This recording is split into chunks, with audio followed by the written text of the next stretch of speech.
So I've been giving trust quite a bit of thought just lately, and the key importance that it plays in our lives, in our relationships, in our teams, and in our organisations. I think we can all think of some examples from recent news and high profile situations that have shown how a lack of trust is so unbelievably damaging, both in structures, politics, organisations, and leadership.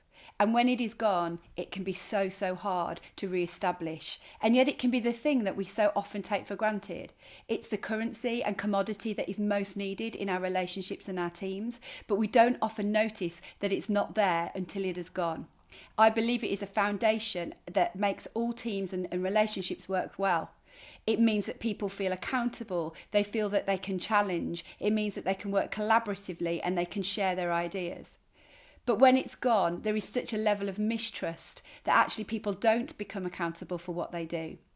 They are free of that sense of accountability. They fear conflict and they fear sharing and being honest and vulnerable about who they are. When we don't have trust, we go back to square one every single time that we begin working. Or when we begin our relationships, we're back to square one. Perhaps you know what it feels like to work somewhere where trust has eroded. Other words for trust might be honesty, integrity, and respect. And so my question for you today is, how do you build a character that is trustworthy, that demonstrates trust? There are a few different things that we can do to support those outcomes. One is to be a person of our word. Do we do what we said we were going to do? Do we behave in the way we say that we do and what we believe in? Do we follow through on the actions that we have said that we are committed to? Do we let our team get to know us? Do we share a bit about who we are? Do we offer that vulnerability?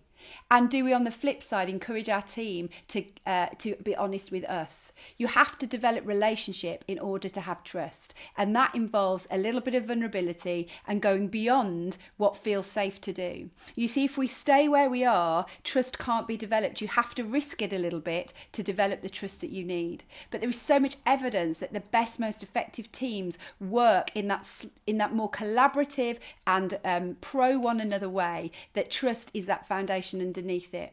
So I just want to encourage you today to think about, what does cultivating more trust look like for you? How can you be more trustworthy, show more honesty and more integrity? How can you be more a person of your word? How do you share a bit more about who you are with the people around you?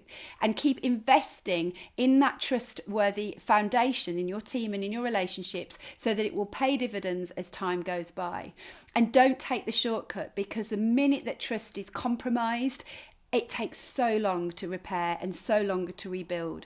So start from that place of trust and keep plugging away at that and getting feedback from your team and what that looks and feels like, and do your absolute best to not take the shortcut or take the short route that will do so much damage to the levels of trust with those that work around you.